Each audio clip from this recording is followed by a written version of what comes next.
The head of the foreign ministry of the aggressor country Russia, Sergei Lavrov, stated that rumors about the poisoning of former Syrian dictator Bashar Assad allegedly do not correspond to reality. Earlier, the media reported that in September Assad was urgently taken to the hospital after a possible poisoning attempt. The head of the Russian foreign ministry said that the former Syrian dictator has no problems in Moscow and that no poisoning took place. Lavrov added that the Kremlin has provided asylum to Assad and his family, purely for humanitarian reasons. Sergei Lavrov also commented on the absence of Moscow's representatives at the summit in Egypt dedicated to concluding a peace agreement on the Gaza Strip. According to him, Russia was not invited. He said that the invitation was sent by the summit organizers. The leadership of Egypt, which coordinated its actions with other Arab initiators but primarily with the United States. It should be noted that this is the first statement from the head of the foreign ministry of the aggressor country after a long absence from the public sphere. The Telegram channel Kremlin Tabakerka previously reported that the Russian dictator Vladimir Putin was allegedly advised to arrest Lavrov for treason. According to the channel sources, at the very least, he faces dismissal. In particular, Lavrov is accused of allegedly committing treason and of hindering the establishment of Russian-American relations. The possible dismissal of the foreign minister may be connected to the power transition in the Kremlin. According to the Telegram channel General SVR, the alleged successor to the presidency of Russia is Dmitry Patrushev, who currently serves as Deputy Prime Minister of the Russian Federation. The channel reports that the end of the power transition is already near. He's actually so incredibly ancient that he knew the Kremlin Führer back when he was still pretending to be a Democrat. What is this? Have they completely lost their minds or what? It's just unbelievable. Just like his balding boss in his chair, or rather in his stall, he's been there for over 20 years. You know, I'm actually a horse. A shapeshifter. Once a respected and influential diplomat who ruined his own reputation, obediently washing Puilos's dirty laundry. But You could never make my husband do the laundry. Yeah, scent would make him do it. a showy traditionalist, a devoted family man, a script carrier, and just a God-fearing Christian.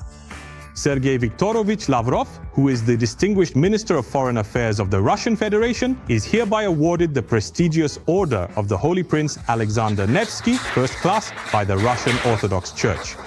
In reality, an adulterer, clumsily hiding his mistress, or rather, even his second family. A business trip to a diplomatic mission, yes, that's exactly what it says, a business trip at the age of just 13. A debauchee and libertine who happily spends time on luxurious yachts in the company of powerful oligarchs and high-class prostitutes. Nice work. The living embodiment of Russian diplomacy and notorious arrogance.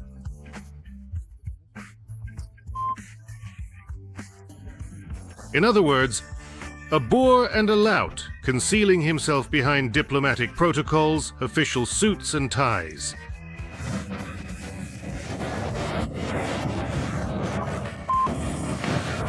One of the main accomplices of the infamous bunker villain who is actively promoting war on the international stage. So, a ceasefire right now would mean only one thing. That a huge part of Ukraine would currently remain under the control of the Nazi regime. A loyal, proven, and consistently reliable puppet of the vile little Putin, who has thoroughly discredited himself to such an extent that his master could easily throw him out like trash at any moment, or maybe even out the window. Then tell me, what advice or recommendation can you perhaps give in this situation, please?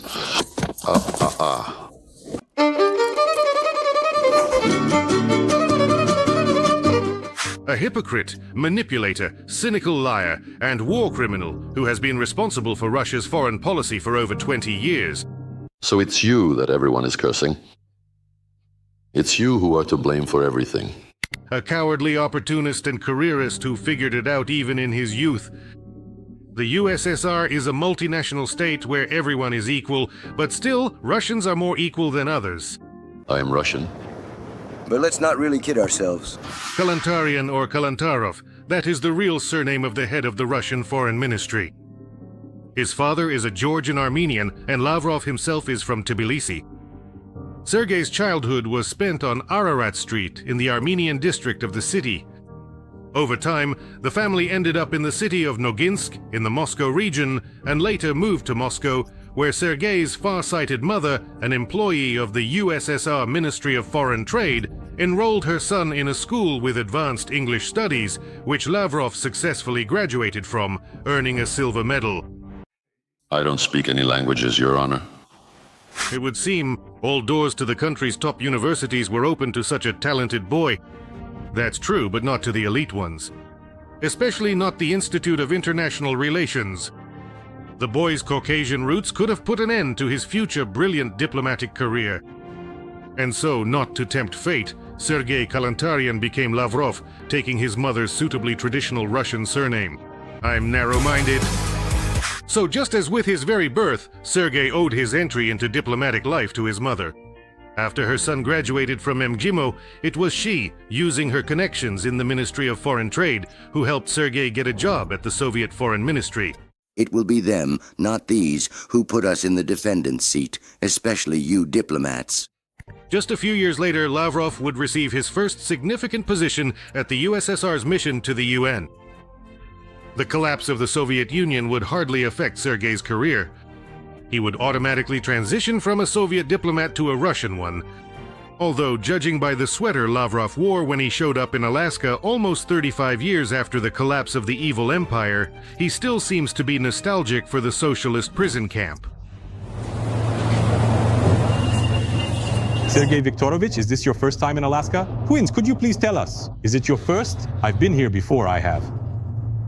Do you like it? There was absolutely nothing imperial about it at all. There was no discussion or talk whatsoever of any attempts to revive imperial thinking, as some people claim. It was in the USA, on enemy soil, deep behind enemy lines, that the first daughter, Ekaterina, was born to the Russian ultra-patriot from his official wife, Maria Lavrova. For a long time, with all his might, Sergei would pretend to be a true, upstanding family man and proclaim traditional values at every turn. But no matter how long you twist the rope, the end will show. Over time, journalists saw through the charade and discovered his second unofficial family, Lavrov's. But we'll talk about this corrupting influence of the West a bit later. A little about myself. Split personality, constant nonsense. Erotomania. After the collapse of the Soviet Union, in Yeltsin's new Russia, Lavrov becomes the permanent representative of the Russian Federation to the UN and Security Council. Sergei Viktorovich serves in this role for over 10 years, until 2004, when Putin appoints him Minister of Foreign Affairs. Weren't you warned that I suffer from all kinds of nervous and mental illnesses? The connections he built in New York and his extensive diplomatic experience did their job. On the international stage, Lavrov became a highly respected figure. At that time, few were able to see the lame nag and the dashing Bucephalus. The first warning signs that revealed the diplomat's true rude nature rang out in 2008, when during a conversation with the British minister, the head of the Russian Foreign Ministry got personal. The Daily Telegraph described how, in 2008, the minister, in a phone conversation with the UK Foreign Secretary, spoke in an aggressive tone and used obscene language. Who are you to fucking lecture me? Who are you to tell me what to do?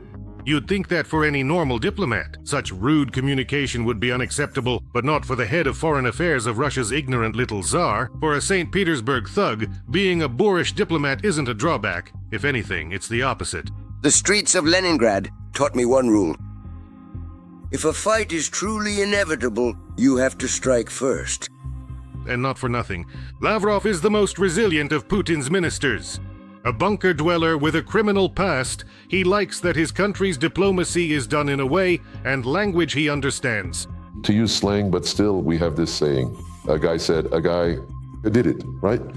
After landing the position of foreign minister, and with it unlimited influence, Lavrov, just like most top officials in the Russian Federation, set about improving his own personal life and well-being. No, not the lives of ordinary Russians, but his own. And also those of his numerous relatives and mistresses. I can't believe it. Really? Such crocodile appetites! For many years, Lavrov's private life, just like that of Russia's main Führer Putler, was almost a state secret. His official wife Maria and daughter Ekaterina lead very private lives. The head of the family made sure they had cushy positions, and so I bought their silence. And the second one to my real but unofficial family. This is truly a lot of money and a lot of trust. Young men. Lavrov's mistress, or rather his real but unofficial wife, is called Svetlana Polyakova. Journalists from the Alexei Navalny Foundation claim that they have been together for more than 20 years. It is Svetlana who is regarded in the highest circles of Russian politics, and in fact, in the foreign ministry as the only wife of the head. The woman is present at many official events, up to and including meetings with the Russian dictator. Thanks to Lavrov, a wide circle of Svetlana Polyakova's family constantly uses government planes as if they were their own private tour bus. Not only the mistress is taken to the most important interstate negotiations, but also her mother and daughter. And in addition, an 18-year-old niece mistress of Lavrov travels the world on behalf of the foreign ministry. Her name is Valeria Polyakova. She flew to Azerbaijan on a foreign ministry plane as an accompanying family member. In March 2019, she flew with him to Vienna.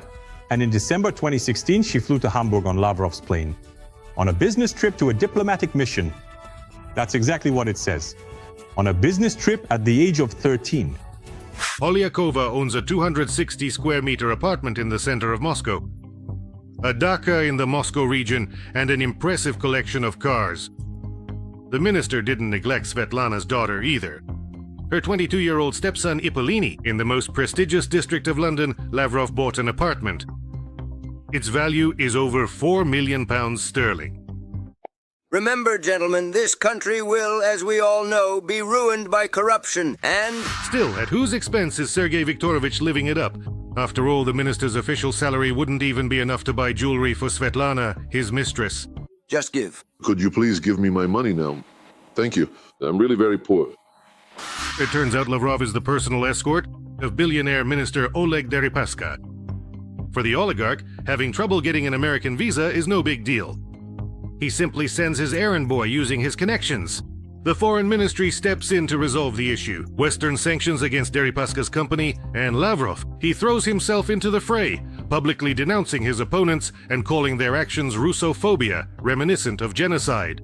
In return, Deripaska pays for all the whims of his pet minister, including vacations on a luxury yacht that costs about $500,000 a week to rent.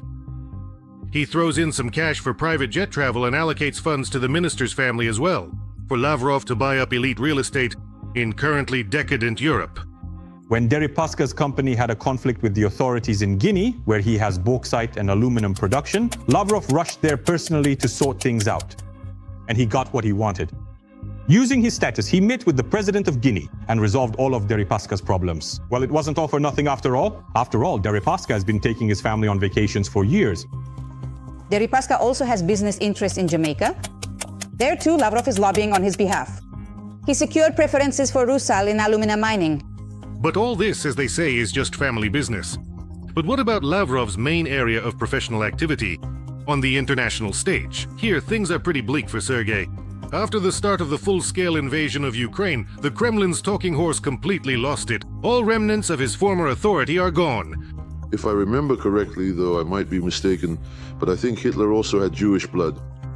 That means absolutely nothing. We have long since... We've heard the wise Jewish saying that the most passionate anti-Semites are usually, as is often observed, Jews themselves. In his hatred for Ukrainians, Lavrov has lied and tangled himself up so much that he managed to deeply offend Jews as well, for which, as a result, his master Putin himself was forced to apologize personally. All in all, the once all-powerful minister of a mighty country has become an outcast and a laughingstock for everyone.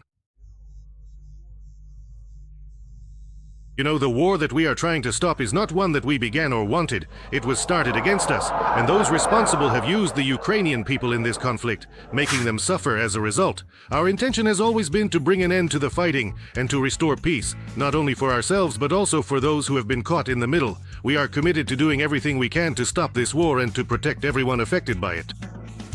What real difference does it make? Thought Lavrov. After all, Joachim Ribbentrop's ultimate end was no better than that of Joseph Goebbels's. Among the values that Ukraine promotes under Zelensky, let me remind you, are also the values of Nazism. Karma is an inescapable thing. According to independent journalists, 75-year-old Lavrov has begun to experience serious health problems. And the horse, racing against Don Don, gallops confidently and swiftly. To hell. The first symptoms of the chief diplomat of the swamp's illness were detected back in 2022 during his visit to Bali. That was where the G20 summit was held. According to Russian media, information spread about Lavrov being hospitalized in a local hospital. As a result, the Foreign Ministry's press drunkard Maria Zakharova hurriedly rushed to deny everything and published a video supposedly showing her healthy boss. But the sight of a gaunt Sergei Viktorovich only fueled suspicions. Well, and for about 10 years now, they've been writing that our president is ill. This is, in fact, a game that's nothing new in politics. Now, information is currently being widely circulated all over Russian telegram channels about the possible demise of the old nag. Putin was advised to put Lavrov in prison for treason. The head of the foreign ministry is upset and afraid that a missile will kill him. In the Kremlin jar of spiders, Lavrov has plenty of enemies, and it seems they've sensed that the old man isn't what he used to be. And in Putin's criminal circle, they know exactly what to do with worn-out horses. Worn-out horses get shot after all, don't they? Be that as it may, the days of the aging, increasingly frail old man who currently occupies the minister's chair are slowly coming to an end. The only real question that remains is whether President Putin will allow his loyal, long-serving old steed to retire honorably for health reasons, or perhaps following a common and well-known tradition among the Russian elite, the one who knows too much will, quite suddenly, fall out of a Moscow high-rise window. Yet another mysterious death. In Moscow, the vice president of Transneft, Andrei Badalov, has died. According to telegram channels close to law enforcement, he fell from the balcony of a 17th-floor apartment on Rubliovskoye Highway. I want to remind you that this video is created for entertainment purposes and contains elements of satire and irony. All facts and events are presented in a hyperbolized or exaggerated manner to convey a comedic or dramatic effect. We do not aim to mislead anyone in any way, but simply wish to emphasize humor and lightheartedness. Please take this with a smile and a sense of fun.